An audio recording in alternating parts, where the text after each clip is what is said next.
My name is Keith Hill, and I have the honour and privilege to be the chair of the Commission. And in due course, I want to say to you a few words about the background to the Commission. But first, let me say something about today's hearing.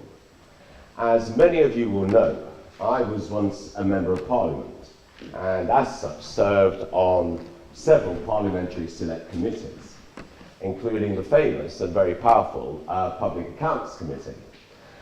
For our hearings, in the course of all of the inquiries we're making over the next few months, I have decided to adopt the model of the Parliamentary Select Committee.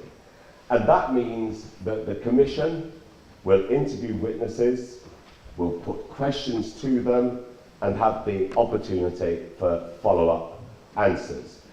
Just as you've seen, I dare say, on more than one occasion when watching a select committee on the television. But just as at a select committee, members of the public are welcome to sit in and observe the proceedings, but as you know, the public does not take part in the proceedings. And that's how it will be at this hearing, which doesn't mean that there won't be many opportunities for residents to communicate their views. In our newsletters, which I think you've already received, and through our website, which I hope you've begun to access, we've invited every resident in the borough to make a submission, and we intend to publish those submissions.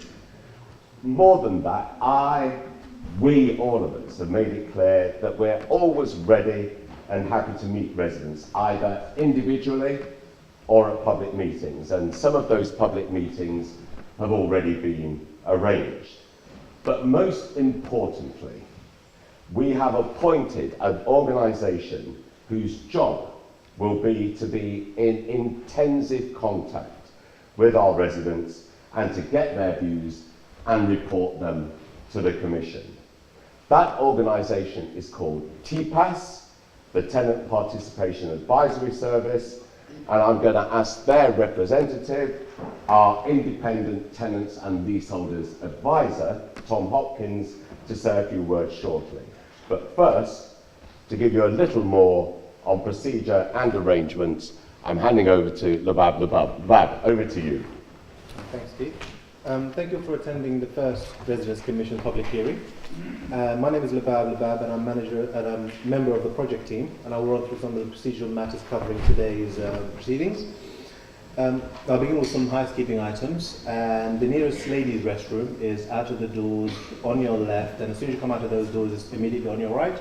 That's the nearest ladies' restroom, and for the gents, it's the other side, so on your right and your first left, and that's the gents. We do not have a fire drill scheduled this evening, so if the alarm does go, it's the real thing, ladies and gentlemen.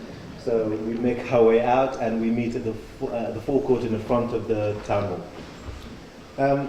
So, as Keith said, the public hearing is a formal hearing with a set agenda, and the agenda items are.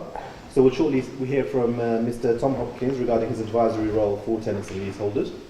That'll be followed by Mr. Hills, who's chair of the commission, who will give us a background to the hearing.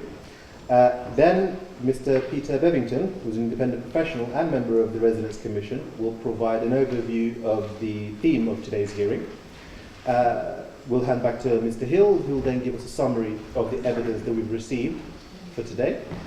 And then we will have our first set of witnesses, and that will be Mr. Stephen Kirard, Director of Operations in Hammersmith and Fulham, Janie Haig, Head of Housing Management and Resident Involvement in Hammersmith and Fulham, and some of our residents, Rosa O'Connell and Suzanne Harris.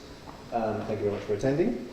We'll then take a short break, and when we come back, we'll hear from our second set of witnesses, Mr. Jim Ripley, Chief Executive of Phoenix Community Housing. Thank you very much for attending, and I would like to thank you, Mr. Ripley, for hosting the Commission on their visit to Phoenix recently, and for attending to give us evidence today.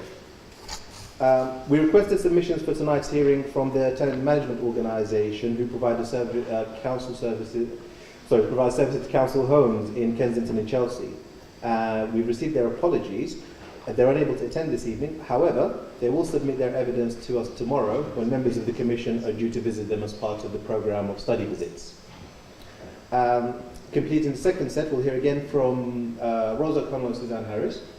And the item after that will be supplementary questions from members of the Commission of our expert witnesses. And we'll then hand over to Mr. Hill once more for a summary and conclusion. We'll aim to close the hearing at 7:30, and I'm sure some of you probably before that if you'd like. I'd like to highlight, just as Keith said, that this is a public hearing and it's our first. So it's open for the public to attend and observe, as Keith said, but it's not a public meeting. So therefore, if you are, as an observer, you're not permitted to take part. However, obviously there will be an opportunity for you to tell us to tell you ways of engaging with us through Tom and his presentation shortly. This public hearing is recorded and will be uploaded to the Commission's website, so you'll be able to view it afterwards and signpost those who were unable to attend today as well. And Mr. Hopkins, who is from the Tenant Participation Advisory Service, will happily answer questions from you after this meeting, and I'll hand over to him to give us a bit more of this information. Tom, over to you. Okay, thank you, Keith. Yeah, thanks for the introduction. Can everyone hear me? Yes, don't need any microphones, don't need to go to the centre of the room. Just to be clear, Tenant Participation Advisory Service is a specialist not-for-profit service that is provided nationally to social housing communities. We're here and employed by the Residents' Commission and accountable to the Commission to make sure that the information that's provided to the residents throughout the borough is clear, plain, impartial and fair. And that will be based on evidence. So, ultimately, we're here for the duration of the Resident Commission's life cycle. And one of the things that we will be doing is coming out, hopefully, to talk to many of your organisations over the next few months through the formal tenants and residents associations, people who live in sheltered schemes, but also to actually come and work through estate days and community engagement events throughout the summer, so that we're actually engaging with people who aren't affiliated through the Tenants and Residents Association, and to get feedback that actually will be provided as evidence for the consideration of the Commission.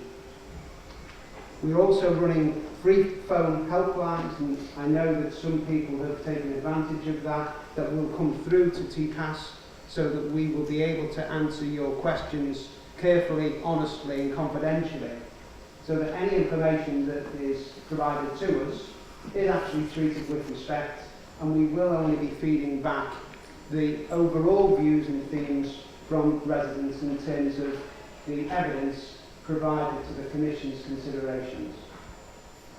As has been suggested, I'll be around for the duration of this event, and I'll be around after the meeting so that anyone can just pop up and see me, and actually I'll record your queries, and I'll actually be committed to come back to you to answer your questions clearly.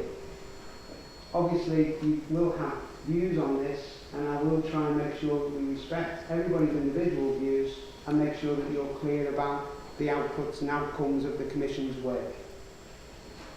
Thank you for that, Tom, and let me emphasise that Tom and his team will be visiting you, will be sending out questionnaires, we'll be talking to a whole variety of groups over the time, and it is his and his team's responsibility to communicate those views in a public fashion to the Commission, but also, I might add, that it's his responsibility to make sure that the Commission behaves in an entirely impartial and proper way, and that the information that we convey is by the same token entirely honest and impartial. So we have that check on us. Let me now then turn to the background to the hearing, and I promise that I will be brief. As I think most people here will know, the establishment of the Commission arises out of a promise made in the Labour election manifesto in last year's council elections. As a Commission, we have two tasks.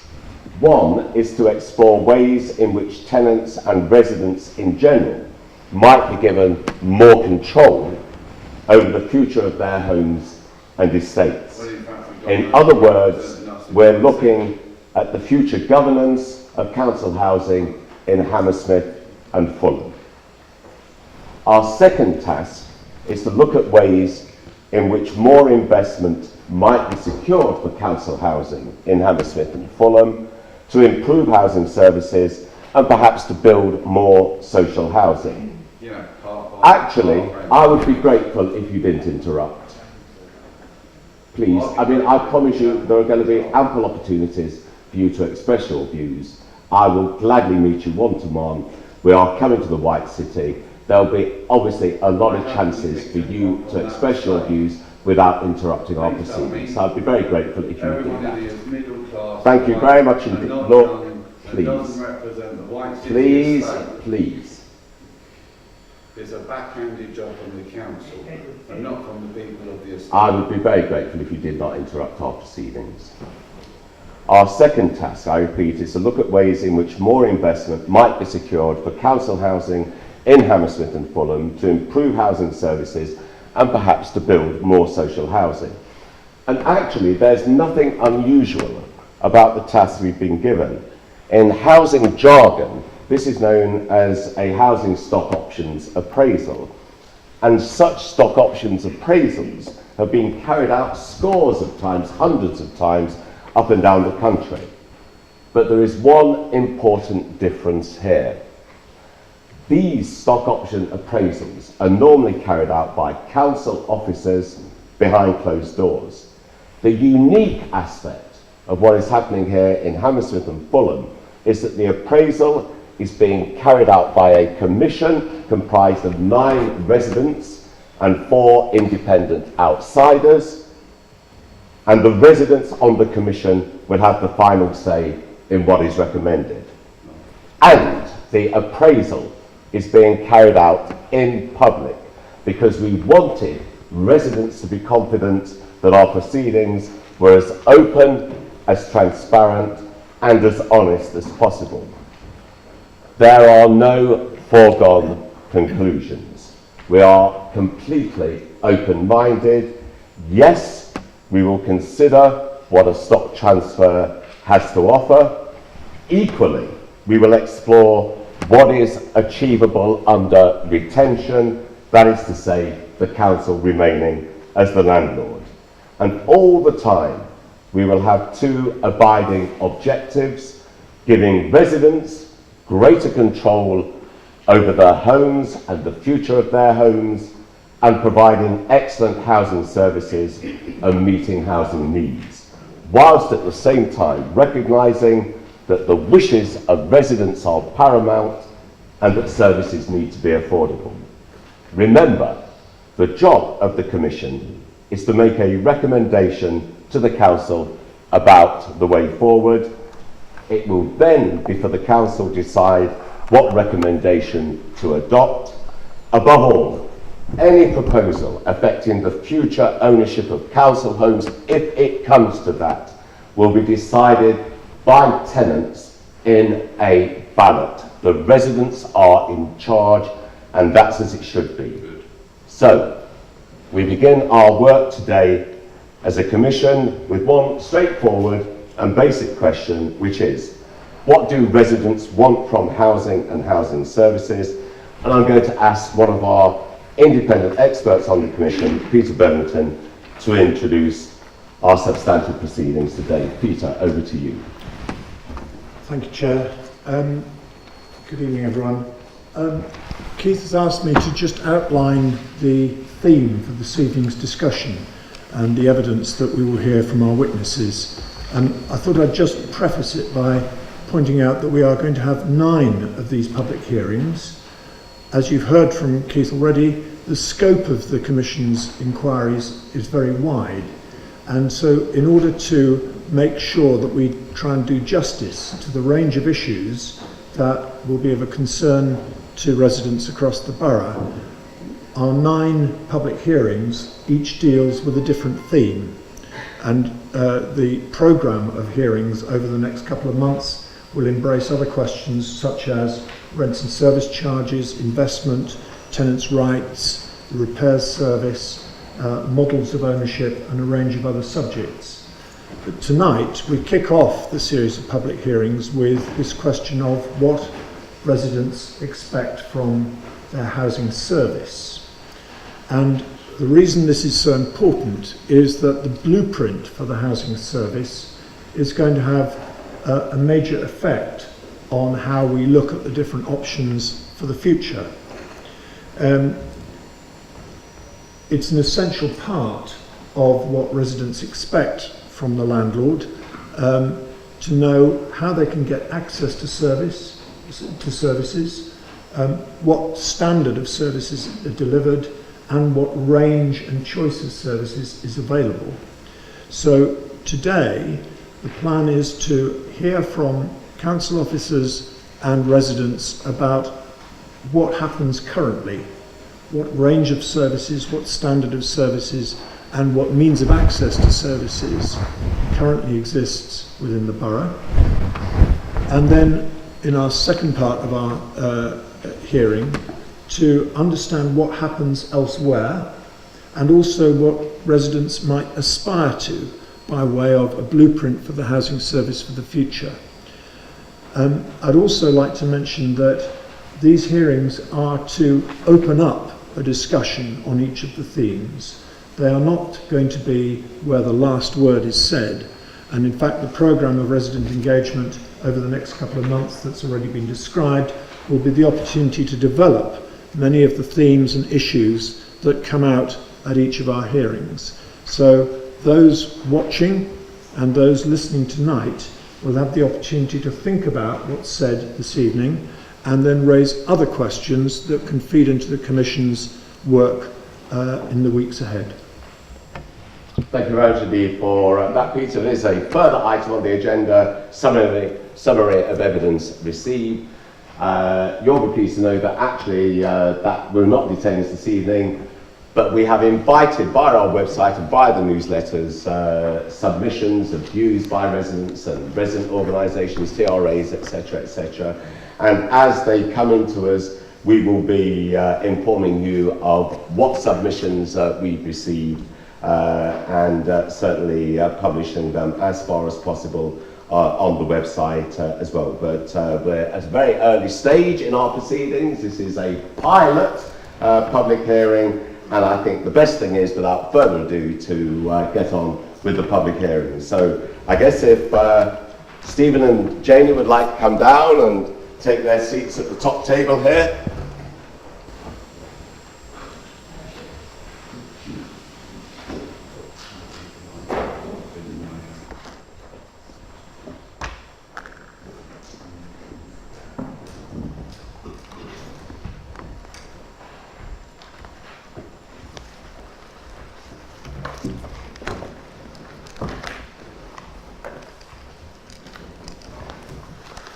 Well, colleagues, let me begin by welcoming you to our first public hearing, to thank you for coming here to give evidence to us. Would you like to begin by telling us who you are and what you do? Okay, well, I'll start. Some of you know me. I'm Stephen Curridge. I'm currently Director of Asset Management and Property Services, and also as an interim, I'm the Interim Director of Housing Services whilst the current recruitment is progressing. And I'm Janie Haig. I am Head of Client Management and Resident Involvement, and my role really is to oversee the contract management side of housing management and also to develop the resident involvement team. Thank you both very much indeed, and as you know, we intend to ask you a series of questions, and if there seems to be an urgent question that one of my colleagues wants to add, although there's an opportunity later for supplementary questions when everybody's going to be involved, I'm certainly going to allow them to come in. But let me begin by asking the first of these questions, which is, I wonder, can you give us any information on the current customer profile of the residents living in the borough's council housing, and also to what extent are services geared to that customer profile? Okay, well, if it's okay, I'll start and then obviously Jane can come in. I think I probably, out of both of us, have the longest history in terms of having been here since 2012. I think if you like, the makeup of the customer is somewhat difficult to actually identify. There is documentational evidence in terms of who the makeup of the general population are, and what we tend to do is we find that there are certain elements of that that are usually transient, which we do find in most local authorities in terms of different groups moving in and out of areas. And in terms of the specific nature of those, that general information is captured. But we don't tend to, as a housing service, primarily look at those different types of groups of people to actually focus how we deliver the services. What we try to do is have a generic service that applies to all in a fair and balanced manner. And one of the issues that we've done historically, and for those of you who are not aware, under the previous administration, one of the key drivers in terms of providing a housing service, which was then housing and regeneration, was fundamentally looking at how we could provide better value alongside how we could improve the customer experience and the customer satisfaction levels, and to work with residents in different sort of forums at that time to actually deliver a service. And part of that process was to look at outsourcing some of it, so that we could also then benchmark about what is excellent and what does good look like. So we have an internal service and an external service. The external service currently on housing services is Pinnacle, and they deal with one half of the borough in the south of the borough, and Pinnacle also do all of the caretaking. But the north of the borough housing service is actually dealt with internally, and we have a range of internal officers, of which obviously Janie plays a part. So the current structure of the housing service as delivered was, if you like, formulated at the end of the old administration and was tendered on that basis.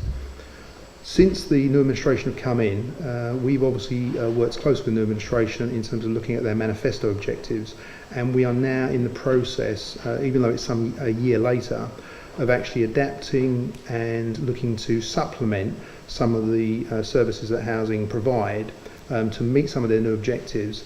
And one of the biggest changes of all of that is the level of resident engagement that is now taking place. And again, one of the reasons that Janie is here, and she can obviously comment as well, is that has pretty much developed to such an extent that if you compare to where the housing service is at this point in time to where it was, say, a year, 18 months ago, it is vastly different. There's still a lot of work to be done, and I think there has been a lot of good work done to this point in time. But again, there's still a level of work to be done.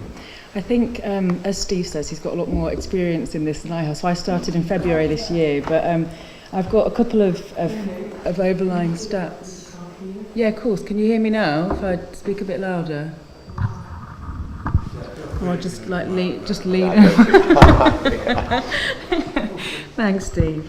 So, for example, there's 12,500 properties that are within council housing ownership in the borough.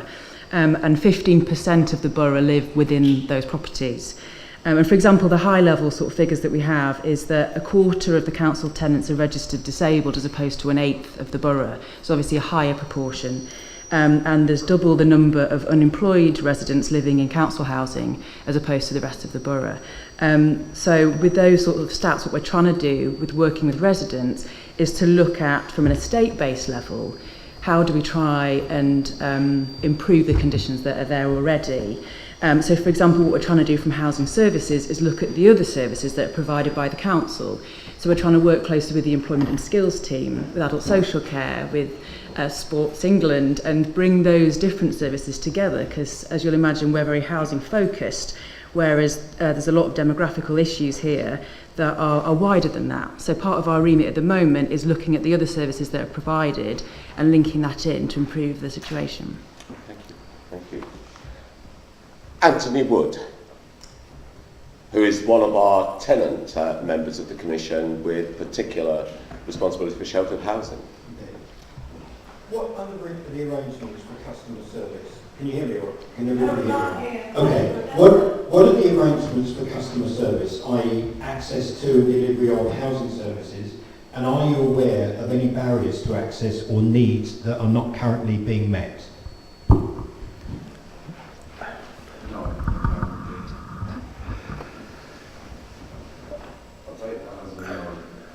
That's obviously in terms of it's quite a sort of far-reaching service. I think one of the positions that we are in sort of housing at the moment is that we have a service that is clear to certain people but not to everyone. So I think we recognise that part of the barriers is the availability and the ability to actually get access through certain officers through to various other sort of services. And I think one of the difficulties we have with that is that at the moment we have offices north and south of the borough. We also have obviously King Street and the main town hall annex, the main town hall and 145. And I think part of the problem that we've got is there isn't a level of access to all that we would like as a housing provider. And I think one of the things we also find is that where people don't know where to go, and that's just as the council as a whole, is that the majority of the time they come through the housing route. So we act as a conduit for providing a level of information that should be readily accessed elsewhere. And I think we do recognise that we do have to improve that side of it. And I think this year, I think we will all agree that communications this year has been not as good as it should have been, and I think there is a definite drive to try and get that in. So that is definitely a key barrier there. I think in terms of the churn of officer staff, I think there is a recognition that over a period of time there have been a range of staff that have come and gone. And I think a couple of years ago when I joined, I think one of the biggest things that I heard is that every year they were expecting another turnover of staff, which again would act as a sort of further barrier for people to obviously build relationships, both from the TRAs, both from the tenant representatives, and bring those forward. I'd like to think there has been a level of stability, but there has still been too much movement in terms of getting some of that. I think there's a sort of customer service side of it. One of the other things that we have concern is obviously where you're aware that the borough currently has shared services outside of housing, is that not everyone, and including officers, don't actually know who's the best person to go to, which actually joins up some of the information that residents require. And I think we're also mindful that we're trying to obviously improve that route as well. We would want housing as the main focal point to be the one-stop service moving forward. But again, I think we do need support not only through housing colleagues, but I think through the rest of the sort of shared services and indeed the administration in terms of what that looks like moving forward. And I know the new administration have a clear mandate in terms of bringing that. I don't know if you want to add any more to it. I don't know if I do. You don't have to, Jamie, if there is anything extra. No, I think Steve's initial point around the fact that we have 2 housing officers across the borough. So if you live near to your housing office, then you're able to access your housing officer and the services that are provided there. Whereas if you're further away, then that might be one of the barriers to accessing the services. So that's probably something that we could look at going forward. Absolutely. Anything, nobody wants to come back on that? Yeah, Peter. I just wanted to ask about online access, for example, as another route. Yeah, well, there is currently a drive by the administration to look at digital inclusion for all. We have, over the last few years, tried to engage with the majority of our residents, and some of the information that we get back is that there are people that are resistant to using the digital sort of technology, and a lot of that is around some of the more elderly people who still prefer, if you like, the written forms of communication, and we do understand that. So there is currently a number of initiatives where we're trying to look at how we can get people online through various sources, and let's face it, most people watch their TV. You know, if there's an access a way we can get things through the TV or through some sort of set-top box, then that's something we're going to sort of pursue. Not everybody sits down and watches TV. People are online. Please. Look, please, Make some notes. Johnny. If you're clever, but don't say anything at the moment. Just make some notes, and then we'll talk about it. there's something You will have plenty. not any other rep. You will have plenty of opportunities. Johnny, please. You will have plenty of. Look, you mustn't do this. You will have plenty of opportunities to make your views felt in due course. Okay, so just to conclude, really, that there is a drive towards total digital inclusion throughout the borough. But again, equally similar to the point that I made to Andy, there are barriers in terms of people ability to have access. You know, what sort of level of service they might be able to have access through that. But I am aware that the council is definitely committed to try and use every lever at its disposal. And we're actually working with some of our partners in terms of whether they can bring in investment that might make it, if not free, but extremely cheap in terms of getting access through that. So it is a work in progress, but there are certain people that would have to be treated slightly differently in terms of making sure that they are fully comfortable and confident, because that's the other issue. If you're not confident in using it, then you won't use it. Sorry, Steve, there is a facility that we're looking at called My Account. I don't know if anybody's heard of it, but it does offer general information across the borough, but it does enable tenants, or hopefully will enable tenants, to be able to log on to their account to check their rent levels and to check if they're in arrears, and that sort of data, that personal data, will be accessible on the internet, which is something that I know that housing officers would definitely welcome going forward. But I think we're looking to go live later on in the year with that, but it's something that's in planning anyway. Thank you for that. I have a question about Lorna. some of the barriers that you've identified. I wondered when your background work has begun to actually look in detail. I was asking a question about the barriers that you say you've identified in getting access to services, and whether any work has been done to look exactly what those barriers are, whether that's across different communities, across people with disabilities, because that would be helpful, I believe, anyway. I agree, yeah. At the moment, so we've got a new recruit in the resident involvement team who's working specifically with TRAs, but will have a wider remit than that, ideally. And her remit is to align the data that we have, the demographic data, with the key issues on an estate's point of view, with the intention of working up some sort of community compact or neighbourhood improvement plan, which is the bigger element of the issues rather than just the housing management side. And then I think longer term, the intention is that information will feed up through the proposed ward panels at an area basis, so we can identify what services we need to signpost people to, or we could look to bring in and try and improve that way. I was just having a thought about the fact that the online access is all well and good, but it's actually knowing what the community wants in terms of how they can access services. Yeah. It's a good idea, but it needs to be looked a bit more detail at in terms of what the actual issues are. Yeah, I agree, definitely. Okay, well, let's move on. Kim Shearer is one of our tenant members. So Paul, I beg your pardon, do you mind if we let Paul come in? Because I think Paul wanted to come in. Yeah, there you go, Paul. Sorry about that, Kim. Hello? Yes. Very quickly, the last part of the question was talking about...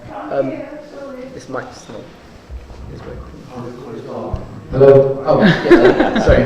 The last part of the question was about arrangements to customer services and the needs that are not being met. So what arrangements are being put in place for the needs that are not being met? Needs are not being met. I think in terms of the way that the housing is currently set up, I think, as I made a point earlier, we're obviously recognising that we're needing to adapt to meet the new administration's manifesto objectives, and I think we already identified that there is a lack of certain personnel within the housing department, so I think we've recognised that, and we're looking to grow certain parts of the housing department to meet new and individual needs. So again, a good point is the resident engagement. The resident engagement part of housing historically wasn't as well established as it should have been. So I think we already are trying to meet those needs sort of moving forward. And that will obviously, we hope, will improve the service, will improve the feedback and the communication that we're getting as well. I also touched on the fact that the communication hasn't been what it should have been. So we're already developing a far-reaching communication strategy, and we are presenting that at various times to various forums. As a good example, you know, there's the repairs working group, which effectively works on other aspects of the business. There are TRA forums, and there are various other forums that we do go to try and identify where there are gaps and weaknesses. I mean, in terms of what Janie's here to do, I mean, she's fairly new in post in terms of what her remit is, but it's also about identifying where there are gaps. But one of the things about the communications, and it's more about the one-to-one basis that we've been doing lately, is that where we are getting information from you as a group and indeed the wider community, we are trying to address some of that. The only difficulty we have is because it is a local government, there are processes in place. So even just trying to recruit normally, there is a process which we have to go through in terms of trying to deliver that. So it's not as fast as we would like. And again, back to the churn of the department, more recently we've lost 2 key members of the housing department, of which we're now trying to backfill and address sort of some of those issues. So I think in terms of what we're looking for is a great deal more feedback, the resident engagement, having a greater role to play in terms of capturing that information, feeding it through, and then obviously having the conversation about what is achievable and what is not.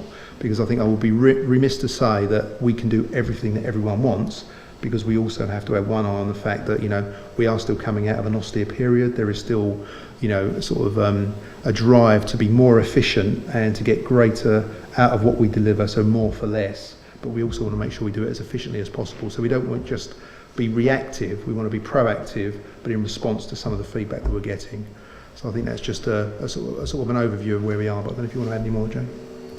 Well, you've touched on it there really, Steve, but in terms of the resident involvement interaction that we've been pushing really, a number of residents here will probably know what I'm going to be talking about, but we've been working with residents to create a resident involvement structure. And within that structure, there are a number of different groups. There's a scrutiny panel that will sit on top of that, which will obviously scrutinise the work of the landlord function. But alongside that, there's a number of working groups and policy groups that we're looking to form.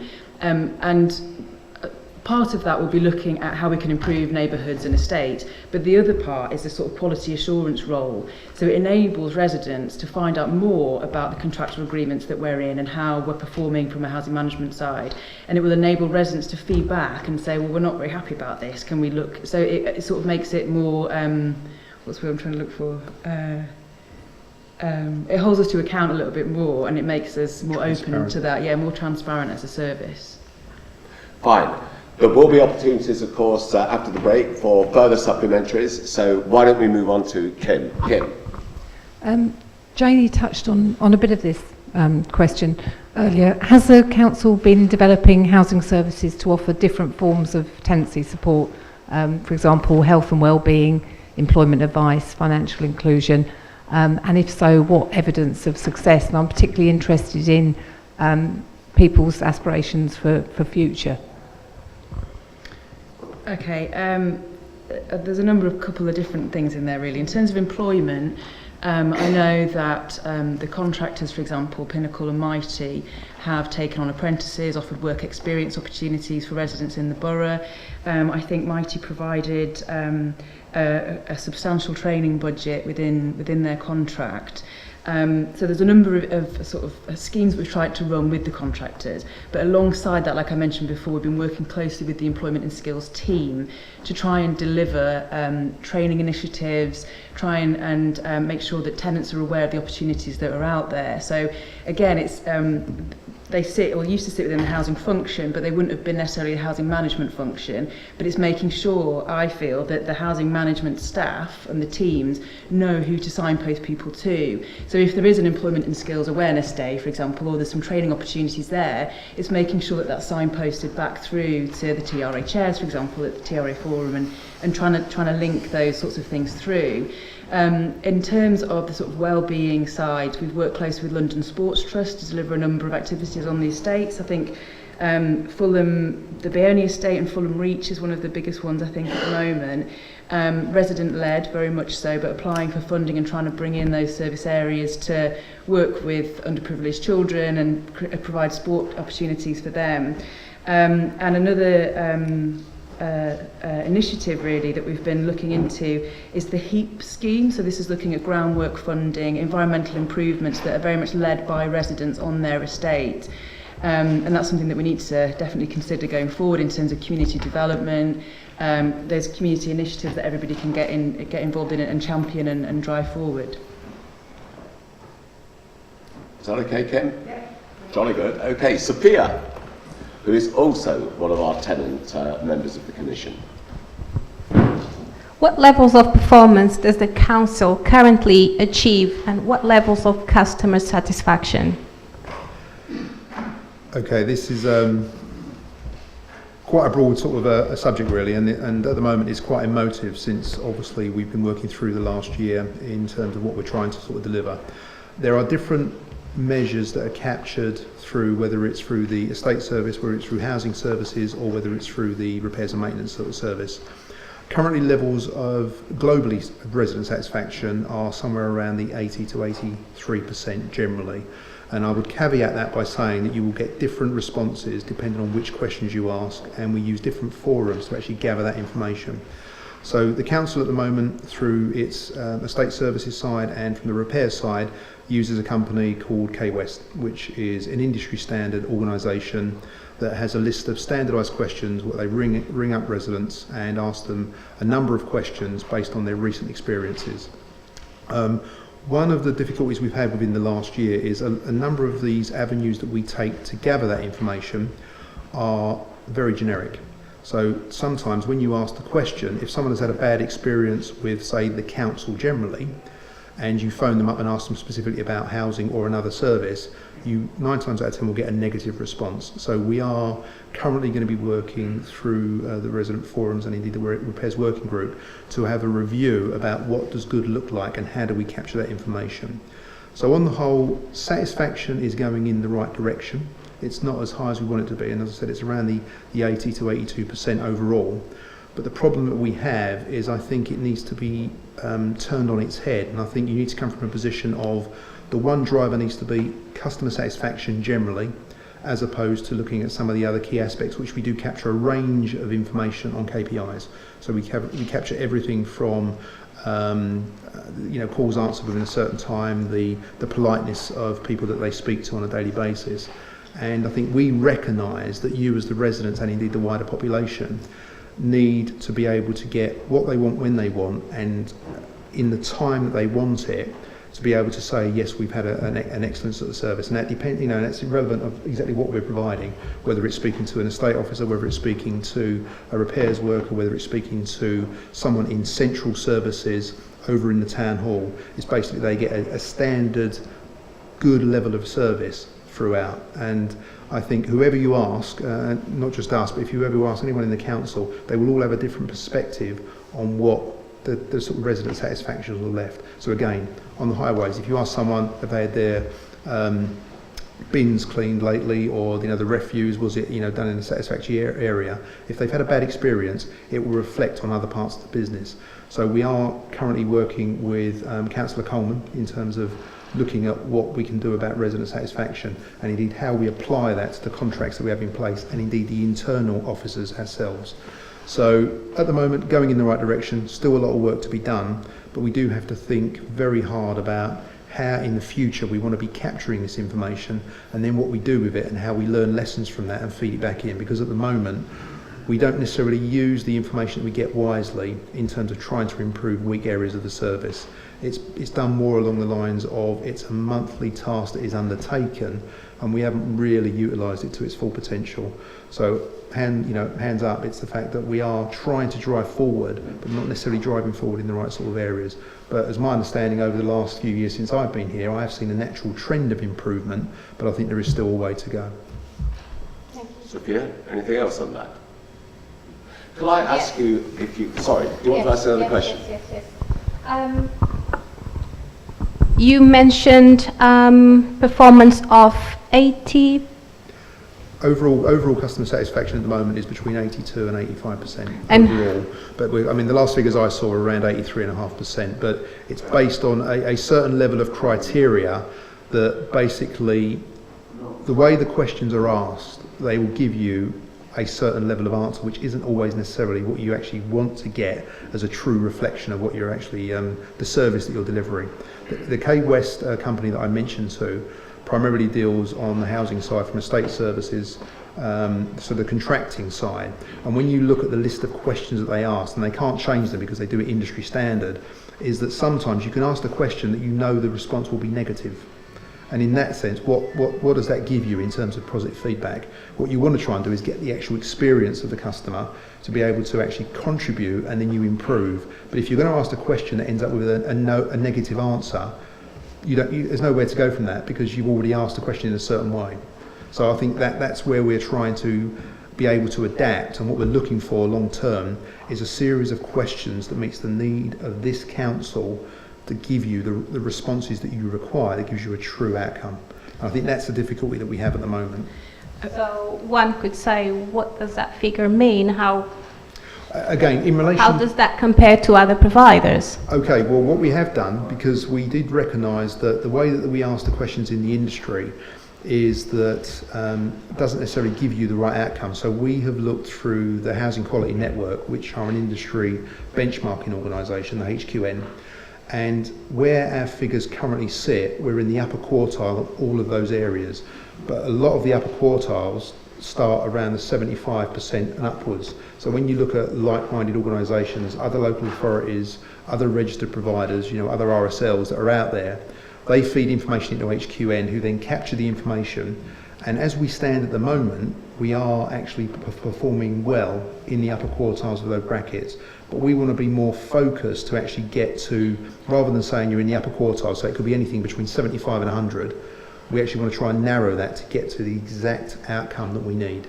And that's currently where we are. So even when we benchmark, you could go to an organisation, they might just be hitting the upper quartile, but that means we're still outperforming them.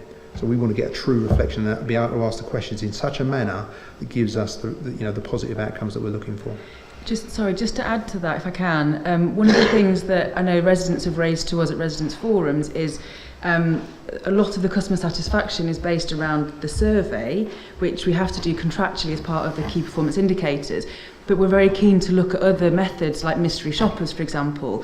So I think there are other ways that might not be contractually aligned, but are other ways of us knowing if the service is meeting the needs of residents as well. So that's something that it's on our resident involvement leaflet, but mystery shopping is the next sort of thing that we're trying to set up. And I think also just I was going to have to cut you off at that point, because I know Matthias wants to come in, and then Peter, and I'm conscious of time passing now.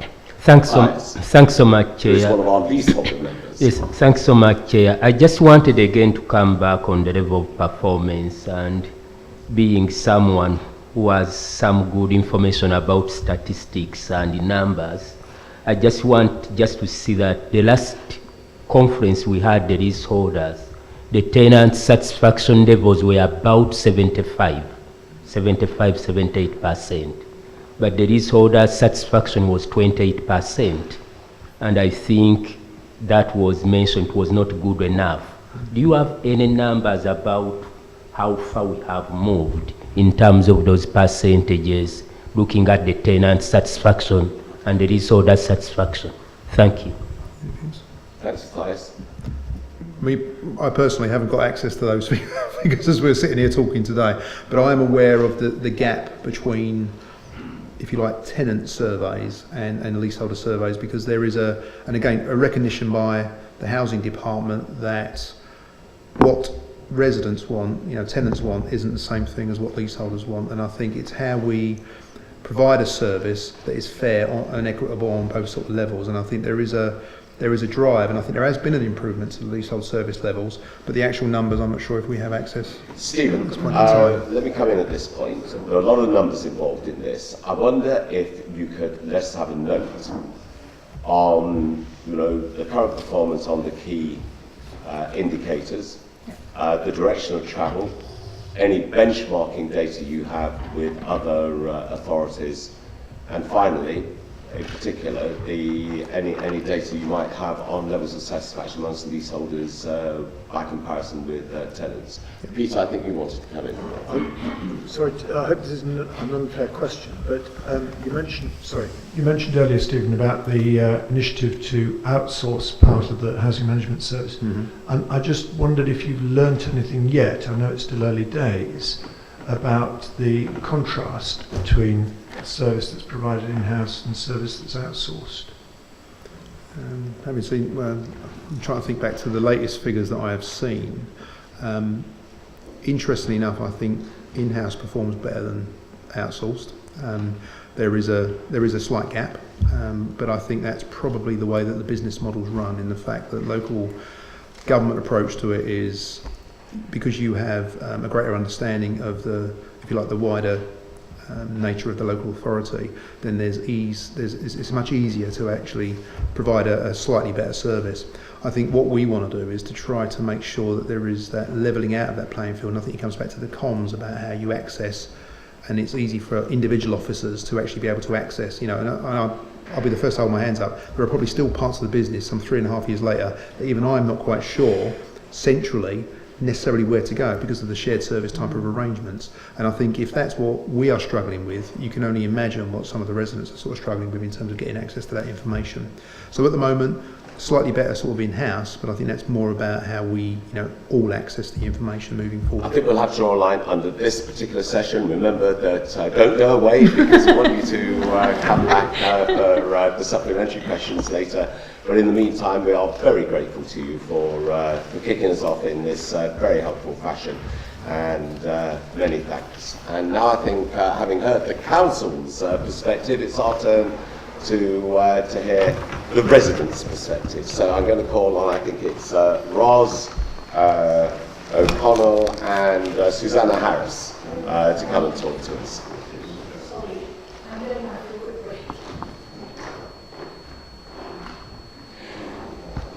While Ros and Susanna are coming down, let me say that we are very grateful to them for agreeing to do this, frankly with very little notice.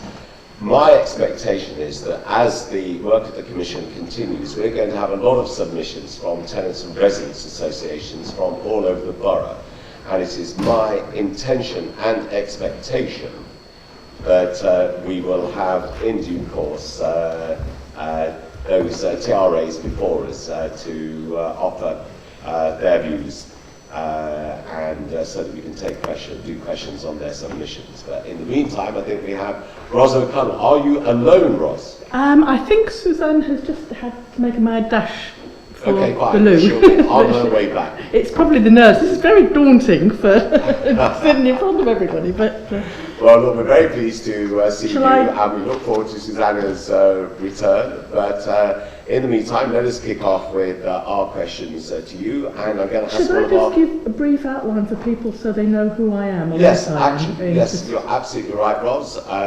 We did it with the others. It's the proper process. So let me ask you who you are and who you represent and what you do. Okay. First and foremost, I'm Ros O'Connell. I'm a tenant, like some of the people that are around here, and I am a main carer for my mother, who's 95 years old. I'm also the treasurer of Queen Caroline TRA, and I'm the chair of the repairs working group.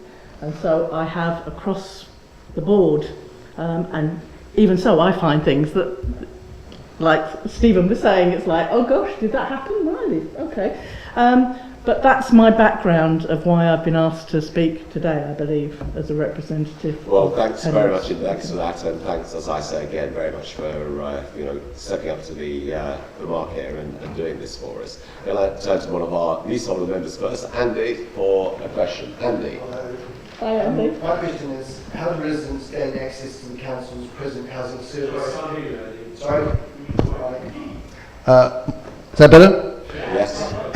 How do residents gain access to the council's present housing service, and how easy is it to do this? I think I'll answer that in reverse. It can be very difficult for people and across the board, and it depends what sector of residents and tenants you're talking about. For someone like myself, it's fairly easy. For someone like my mother, it is really difficult. She does not use the internet. They closed the office in King Street, and so it was a situation that she used to be able to tootle on down and do something on her own and feel very independent because the office was there. Now anything that she needs doing, she has to go to White City, which she can't. And so it's a situation, by a process of elimination, she is excluded in feeling independent and doing stuff herself. So she always now has to come through a third party, i.e. me. Also on the telephone, she is quite capable of using the telephone, as most people are, but it's a situation that it gets very complicated, and you end up phoning one person and they say, oh no, that's not us, you've got to phone someone else, or you've got to phone someone else. So with one question, to try and get an answer to it, you end up probably making 4 or 5 phone calls. And even then, they turn around and say, oh, well, it's a situation that we're not sure of the answer to that. We'll get someone to phone you back, and you never hear anything. So you end up going through the whole process again and phoning someone. And then it's a situation that you can't speak to the person you originally spoke to, and then you have to go through the whole process of explaining things. And so there doesn't seem to be a continuity. There is also, obviously, the media's, and I'm sure there is a large proportion of things, and I do think it has improved in the last 9 months, the accessibility and trying to get people on board and dealing with things, but it is still fairly difficult. And also closing the office for where a lot of older people like to go and pay their rent. They closed the cashier's office in the town hall, and so it was a situation that it was like a purge to do direct debit. A lot of the older people, and I know I'm generalising, and there'll probably be people that say, oh yeah, we love direct debit, but a lot of people don't trust direct debit and money coming out of their account with them not knowing where it's going and what they either want to pay cash or by cheque or things of that nature. So it depends what proportion you're talking about, but saying that 25% of the makeup is for disabled or people that are vulnerable in some way, I think it does need to be addressed and looked at. But does that answer your question? Yeah, I think from the perspective of your mum. Sorry. From the perspective of your mum and some of the older people in the borough, but what about for yourself and people around your age, my age, who you represent? I would say that was a little easier, but it's still, even so, it's daunting. There's a lot of complications. Just recently I had to phone up about something, and instead of getting one letter, I got 6 letters that were sent out to me. And it was so confusing, I ended up getting on the phone to say, which one of these letters do I take notice of? The letters that were sent were contradictory, and it was like, okay. And do you think that that's because of what Stephen was talking about earlier about some of the complications in the office, or do you think there's another reason for that?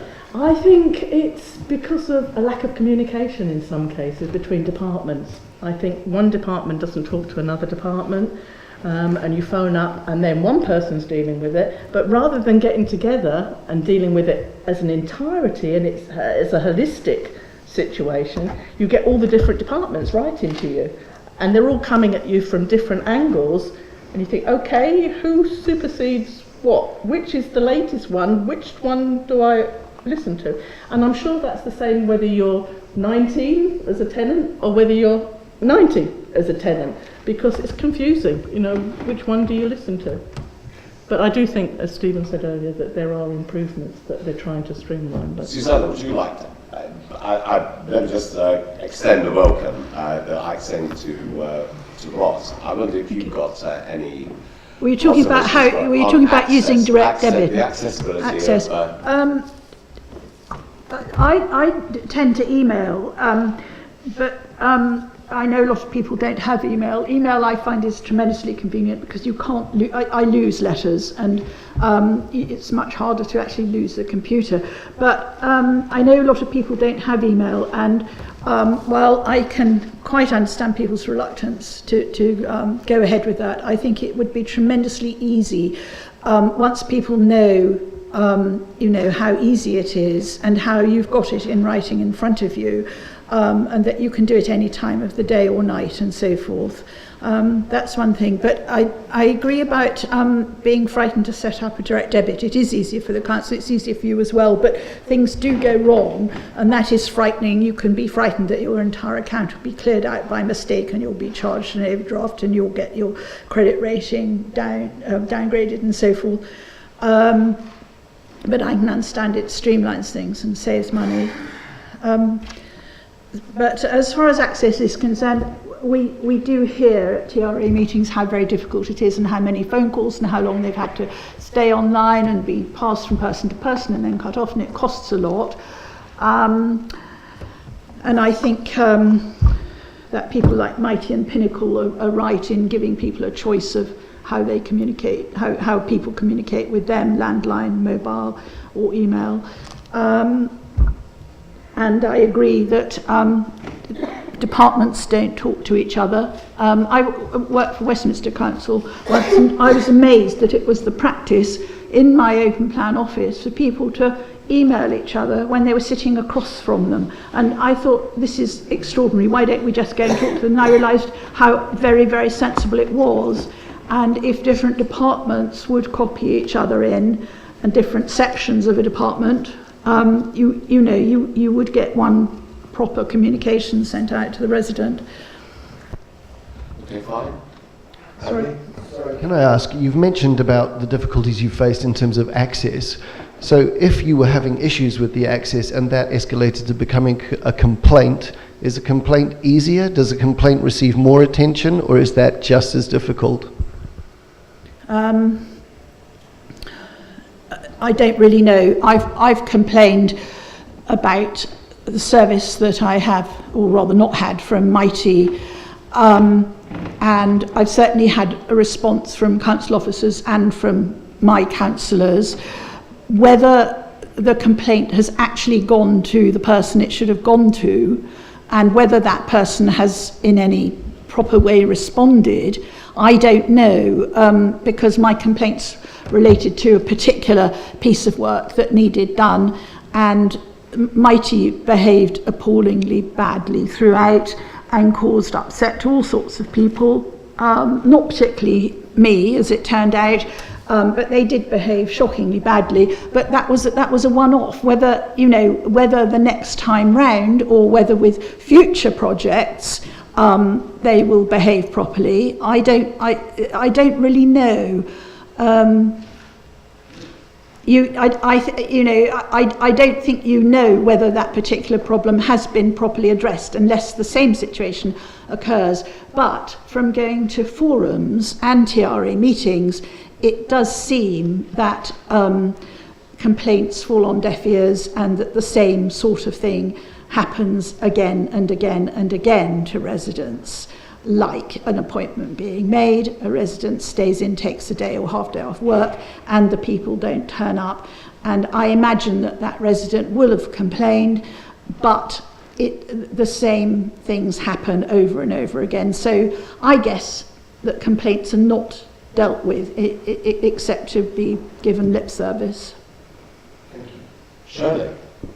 Shirley Cupid. Before Shirley asks the question, can I just say on the thing of access, if you do go onto the website, and I think the computers, and it is a great tool, I really do, but the London Borough of Hammersmith and Fulham's website is appalling. You can't find anything on it.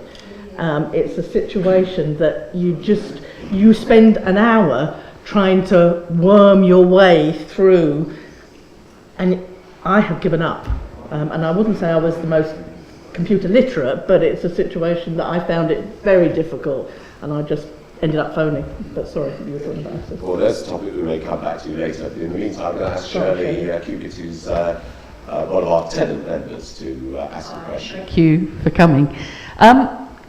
What range of services are you aware of, housing services, that are presently available from the council? And are there, in your opinion, are you aware of any needs that are not being met that could be within housing services?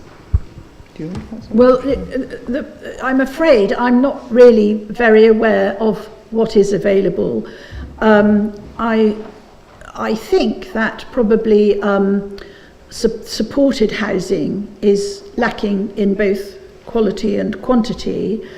I also have heard that in sheltered housing there used to be resident wardens and now there aren't.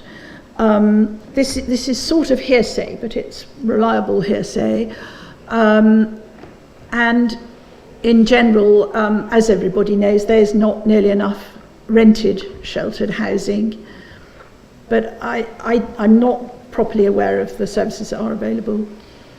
Ross? And I would say that as someone that has experienced the care, I didn't know any services were available.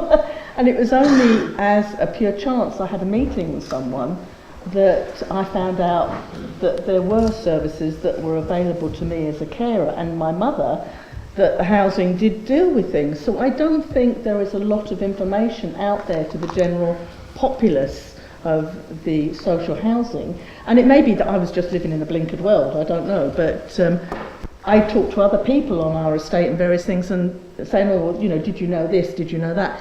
And people don't seem to know what they can or they can't do. So I would say that it was a situation, and all of this is just from a personal experience and the people I've spoken to, but it seems that the council don't promote what they can do for people. And as far as the council working with the carers network as well, the council pay for that as part of the... But some of the carers network don't even know what they're doing. And so you ask a question and they say, oh, I don't know. I have to go back and find out. And it's not joined up. And it's like, for instance, we have just found out, because my mother gets attendance allowance, she should have had a council tax benefit for the last 3 years. We didn't know about that. And it's only because I met this person and she looked into it and they came back to me and said, well, you should have been getting this. But I didn't know. And just sort of to add to that, we heard a bit earlier from Janie and Stephen about, Stephen was talked about there being a generic approach to delivery of services, but fair to all, as opposed to sort of trying to look at different groups of residents and meet their needs. What do you think about that? And is there any way that you think trying to look at specific groups of residents could improve things? I think that might well be better, and I think, you know, for instance, people with mental health issues, people with physical disabilities. I know that there is a huge range of disabilities within those two groups. The frail elderly, and people, for instance, who've recently been discharged from hospital. And I think the people who do look after those groups should be specially trained. Yes, I'm not at all sure that the generic approach works. You know, people can be much more sort of matter of fact and, you know, sort of fact-based if they know that the person is a sort of healthy person who doesn't have any particular problems, whereas if somebody is vulnerable or has mental health problems, they will need to be a lot more patient and to actually be trained in the manner in which they deal with people, because I do think those vulnerable groups are often just put off by, well, they're put off by not being able to get through to people, and I think there should be actually a specialised service for those people. And also I think that they deserve a certain amount of respect, because sometimes they're treated like a figure, just a number. It's like it's a situation, oh well, you've got to do this, this, this, this and this, and you think, well, hold on, how can someone who's in a wheelchair do this, this, this and this? They can't do it. And it's like, oh yeah, I see your point. And they're reading off like a spiel, rather than thinking, okay, this is and yet again, this is my personal thing, it's a 95-year-old lady who's in a wheelchair, she can't do this, well, we'll have to come back to you on that. And I don't want to go on too much about my own stuff, but my mother has just recently, because they were putting a lift in, was decanted to another premises after 65 years living in one property. Nothing was taken into consideration. And it was just one disaster, and I won't go into that. Subsequently, speaking to Stephen, they have changed the decant and voids procedure because of that, because I did make it fairly vocal, and I was fairly outspoken in what I thought of their decant, and they've now actually has a dedicated flat that they move people into that has council tax and boxes for television set up, rather than moving everybody in because people have panic alarms that are associated with their telephones that weren't even considered, and we were told that we would have to find and set up our own telephone bill, and put new telephone line in, new gas bill, new everything else. Having said that, that has now changed, I believe, so I'm being told. But it's a situation, yes, they should have looked at that. Also with the lift, when they implemented it, when they told us everything was ready, we went to go back in and my mother's wheelchair didn't fit in the new lift, and so they had to go back and look at something else. But I believe they should have been looking at that as a proactive issue rather than a reactive issue. And so yes, I think it should be more specific. Well, to draw the threads of this session together, I'm going to ask Johnny Quick, who's one of our leasehold members, to put his question. Well, actually, to follow on. Here we are. To follow on just what you've been talking about, it's really to do with council services and how you could educate us in your experiences, any experience really of the services, whether they have been good or bad. But I was just wanting to know, actually, as far as the services are concerned, your experiences, what should we know, what should we understand in something that first comes to your mind? The first thing that comes to my mind, sorry Suzanne, did you want to? Go ahead. Okay, is have a dedicated person, that you speak to one person and they take on ownership of your problem and sort it out, rather than you going and come back to you and follow up with you, rather than you have to chase everything and go to 16 different departments, that you have one person that you can go to and say, these are my problems, and they're connected, but they're different departments. And so that person then is like your champion, if you like, and goes round and sorts out all the different things, and then one person comes back to you and says, okay, this is the situation, and they give you a timeline, so you know, because they say, oh, we'll get back to you. I have now realised that I always say, what is the timeline? When are you going to get back to me? Because it could be anything from a day to a month, or longer. So I tend to ask them, and then if they don't get back to me, yet again, I'm on the phone dealing with that. That people actually, when they say they're going to ring you back, they do ring you back, and that type of thing, and the communication internally as well as externally. That would be my biggie.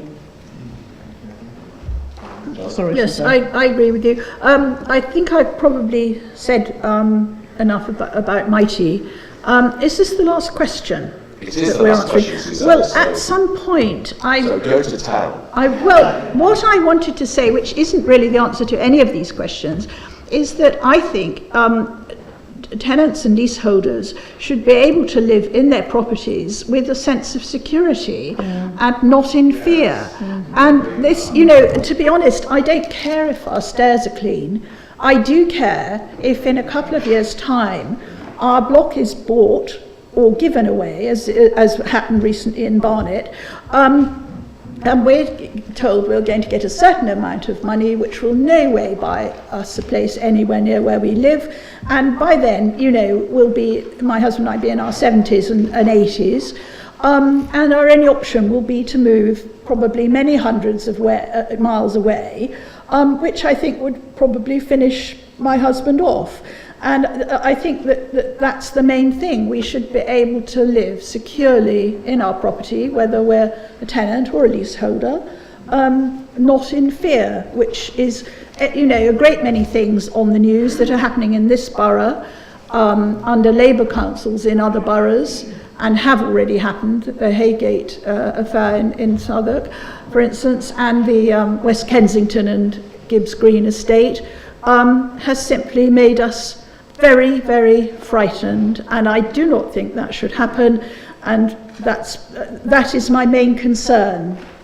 Well, look, Susanna, thank you very much indeed for that. You touched there on what is obviously one of the two main themes of the work of the Commission. We're very grateful to you. So we're very grateful to Ross as well, to both of you, for what I think have been very thoughtful contributions, very vigorously expressed, and also very knowledgeable. So thank you very much indeed for your attendance, and we look forward to hearing the evidence of other TRAs and residents in due course. But in the meantime, thank you very much indeed. Thank you. That's very nice. Why don't we have a break for 10 minutes, resume at 25 past, and there are teas and coffees available there. So please, everybody, avail yourself of the refreshments that are available, and we will resume our Commission work at 25 past 6. Thank you very much indeed.